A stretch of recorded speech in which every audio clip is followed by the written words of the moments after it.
Novel bangsat. Kenapa judulnya ini ceritanya itu? Emang bangke. Anjing dah. Gimana ya? Gue sebel banget gue.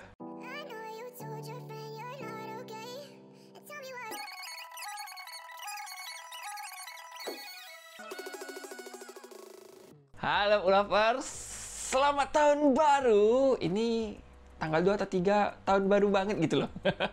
Gue gak tahu gue editnya kapan, yang pasti udah gue rekaman duluan. Karena ini gue bacanya tahun lalu, baru sempet dibikin videonya sekarang. Dan gak tahu uploadnya kapan, tapi gue bakal ngebahas ini. Rumah bekas pembunuhan, misteri rumah bekas pembunuhan, misteri rumah bekas bajingan. Anjing. Oke. Jangan marah-marah dulu. Tenang. Tarik nafas. Mari kita bahas misteri rumah bekas pembunuhan. Secara judul dan blurbnya ialah kisah tentang rumah yang penuh teror, horor, yang sesuai judulnya. Tapi isinya tentang orang atau mahasiswa KKN di sebuah desa yang problematik dengan fenomena supranaturalnya. Jadi nggak cuma sekedar tentang rumah pembunuhan bullshit inilah. Gue sebel banget setelah selesai baca. Kayak, Why kasih judulnya begitu? Ini salah satu judul yang paling ngaco horor yang pernah gue baca. Ngaco. Memang sih ada tentang rumah yang bekas pembunuhan, tapi bukan itu the whole point ceritanya. The whole point ceritanya pada buku ini adalah tentang sebuah desa yang punya banyak masalah gitulah, yang ada hubungannya dengan fenomena supranatural, dari rumah berhantu yang bekas pembunuhan, ada makhluk gaib yang meneror warga desa setiap malam Jumat, malam Kamis, gue lupa. Terus ada juga tentang roh leluhur yang begini-begini, macam-macam ceritanya. Dan fokus utamanya adalah anak-anak yang KKN ke desa itu. Dan seharusnya anak-anak KKN ke desa untuk membangun desa lebih baik. Di sini anak KKN datang untuk ngusir setan.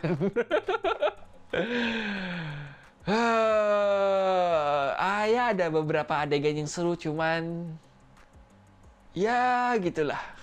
Nyebelin. Oke. Secara cerita gue suka terutama bagian misterinya. Ya mungkin ada benernya juga di judul dengan awalan misteri. Memang penuh misteri. Misterinya rumah berhantu, misteri sosok yang menghantui warga desa, misteri leluhur yang gentayangan gitu, dan misteri para dukun dan paranormal dan tetua desa yang banyak rahasianya. Gue bingung kenapa. Ya mungkin karena mereka belum bisa terbuka dengan orang luar, tapi ya gak tahu juga lah. Cuma gak masuk akal. Ya ntar gue bahas. Ya, unsur misterinya gue suka. Sisanya ya so-so lah. Yang paling gue gak suka ending ceritanya. Bisa-bisanya ending ceritanya gitu. Udah kayak cerita fantasi action yang why. Ya gitulah. Dan itu dia. Dan banyak komentar yang pengen gue lemparkan terhadap buku ini. Kenapa pemilihan judulnya ini itu loh? Apakah karena mempertimbangkan dengan judul KKN di Desa Penari, jadi nggak mungkin letakin judul KKN lagi di buku ini? Kayak nggak tahu. Kenapa nggak pilih judul yang lain gitu lah? Teror desa misterius kayak gitu. desa terkutuk gitu atau apalah yang ada hubungannya dengan desa karena ceritanya tentang desa. Salah satu buku nyebelin yang gue kelar tahun lalu yang baru sempat gue review sekarang karena kemarin itu sebel banget gue selesai baca. Tapi gue berapresiasi lah penulis bisa bikin cerita. Gue sendiri belum tentu bisa nulis kayak gini. Gue akui, gue udah sempet menulis cerita baru 2 bab dan gue kayaknya gue gak jago deh. Tapi gue punya ide cerita, tapi gue gak jago deh dalam menulisnya. Jadi di otak gue ini punya bayangan cerita yang gimana, tapi gue gak bisa nulisnya gitu. Dan gue apresiasi lah bisa terbit.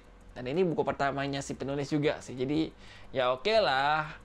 PR-nya sih sebenarnya harusnya pemilihan judul, terus pihak penerbit bisa menyunting ini lebih baik lagi. Jadi kayak cerita-cerita yang bagian-bagian yang agak aneh menurut gua, agak lebih mengarah ke fantasi gitu anehnya, bisa diedit lebih realistis kesannya.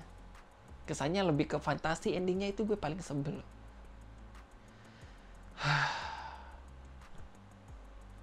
Poin plusnya, ilustrasinya cakep, bagian misterinya. Poin minusnya, banyak. Kalian baca sendiri.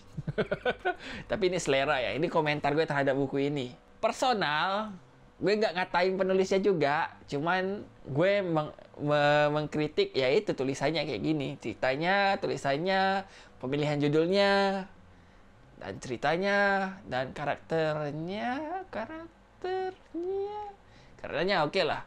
Udah realistis lah karakter orang KKN itu tipikal-tipikal yang anak kota, yang ke desa, yang masih beberapa kali sembarangan adabnya, beda dengan adab di desa yang lebih sopan, ramah, santun dan sebagainya. Jadi ya oke, realistis banget malah.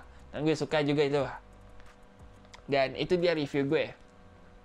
Agak gak enak kayaknya gue ngobrol kayak gini tentang buku penulisnya. Tapi ya gitu, jujur dari hati aja setelah baca. Ya, itu pengalaman baca dan review gue untuk buku misteri Rumah Bekas Pembantaian. Menurut kalian yang udah baca gimana? Tulis di kolom komentar ya. Kita ngobrol di kolom komentar. Sependapat kah? Banyak PR buku ini. Cuman ya itulah. Untuk debut oke. Untuk kedepannya semoga bisa diperbaiki lagi cerita-ceritanya. Dan ya itu dia. Sampai ketemu di video gue berikutnya. Bye!